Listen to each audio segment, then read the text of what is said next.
सियासत एक्सप्रेस को पेश करने में ताउन किया है elite spine and pain management centre.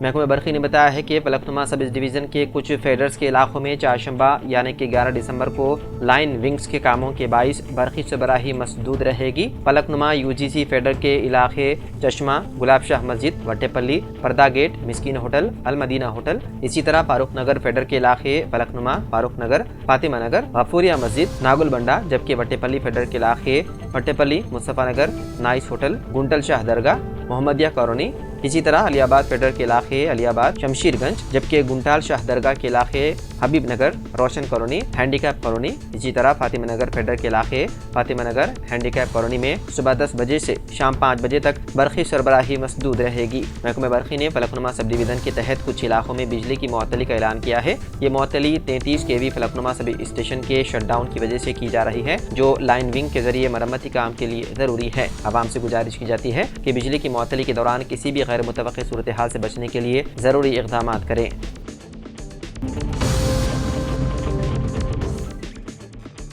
India block ने महाराष्ट्र के हालिया असेंबली इंतखाबात में ईवीएम यानी कि इलेक्ट्रॉनिक वोटिंग मशीन में मुबैना गड़बड़ियों के मामले पर सुप्रीम कोर्ट से रुजू करने का ऐलान किया। इत्तेहाद के रहनुमाओं ने इंतखाबात के नताइज पर सवाल उठाते हुए उन मशीनों के इस्तेमाल पर शफाफियत और एतमाद बहाल करने का मुतालबा किया। ये फैसला एक अहम मीटिंग के बाद किया गया, जिसमें नेशनलिस्ट कांग्रेस पार्टी के रहनुमा शरद पवार, आम आदमी पार्टी के सरबराह अरविंद केजरीवाल और मारूफ वकील व कांग्रेस रहनुमा अभिषेक मनु सिंघवी शरीक थे। मीटिंग के दौरान ये निशानदही की गई कि हालिया इंतखाबात के नताइज से अपोजिशन को नुकसान पहुंचा, जिसके बारे में इत्तेहाद का दावा है कि ये बीजेपी की हिमायत में ईवीएम के साथ छेड़छाड़ का नतीजा हो सकता है।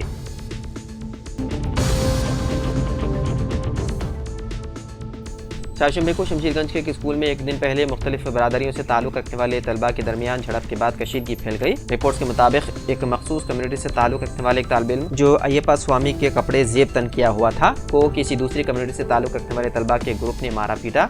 ये वाक़या मंगल को स्कूल के अवकात में पेश आया और स्कूल के मुंतज़मीन के इल्म में लाया गया, ताहम उनके खिलाफ कोई कार्रवाई नहीं की गई।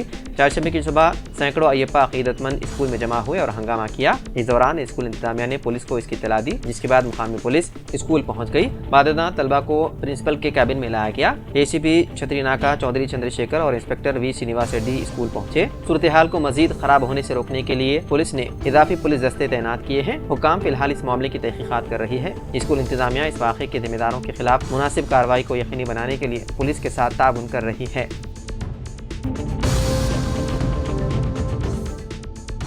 तेलुगु फिल्म अदाकार मोहन बाबू और उनके फर्जंद मंचू मनोज की जायदाद के तनाज़े ने उस वक्त नया मोड़ इख्तियार कर लिया जब पुलिस ने उन दोनों की लाइसेंस बंदूकें जब्त करने के अहकाम जारी किए। 2 दिन कबल मंचू मनोज ने अपने वालिद मोहन बाबू पर हमला करने का इल्जाम आयद करते हुए पुलिस स्टेशन में शिकायत दर्ज करवाई थी। इस वाक़े के मंजर आम पर आने के बाद मीडिया के नुमाइंदों ने मोहन बाबू से तनाज़े पर बात करने लगे, जहाँ मोहन बाबू ने मीडिया के नुमाइंदों पर हमला करते हुए उन्हें वहाँ से भगाने की कोशिश की। उसके बाद सूरत हाल कशीदा हो गई, जिसके बाद रचाकुंडा कमिश्नरेट के आला अहदेदारों ने मोहन बाबू और मंचू मनोज के पास बंदूकें जब्त करने के मातहतीन को अहकाम जारी किए, जिसके बाद ये असलाह जब्त कर लिया गया। वादे रहे कि गुज़िश्ता 2 दिनों से ये तनाज़ा जारी है। कल जब मंचू मनोज अपनी बीवी मोनिका के साथ मोहन बाबू के घर पहुंचे तो उन्हें अंदर जाने की इजाजत नहीं दी गई और मीडिया को भी दाखिले से रोक दिया गया था। मंचू मनोज बाउंसर्स के साथ गेट धकेल कर अंदर दाखिल हो गया, जिसकी वजह से हालात कशीदा हो गए।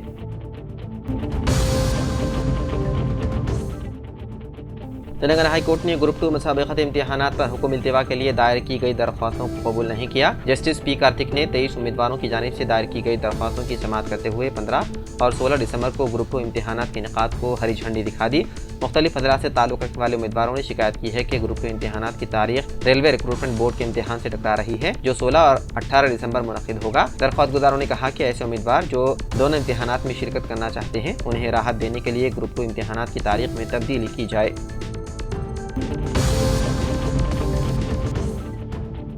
कर्नाटक की कांग्रेस हुकूमत मुसलमानों को 4% तहफ़्फ़ुज़ात की फराहमी से मुतालिक इंतखाबी वादे की तकमील के लिए पेशरफ कर रही है। वज़ीर आला सिद्धरामैया ने कर्नाटक असेंबली में इस बात का इशारा दिया कि बीजेपी ज़ेर क़ियादत मखलूत हुकूमत की जानिब से मार्च साल 2023 में कालेदम करदा 4% मुस्लिम तहफ़्फ़ुज़ात को बहाल किया जाएगा। तहफ़्फ़ुज़ात का मामला अदालत में ज़ेर इल्तिवा है और अदालत ने जूं कतू मौक़िफ़ बहाल रखने की हिदायत दी।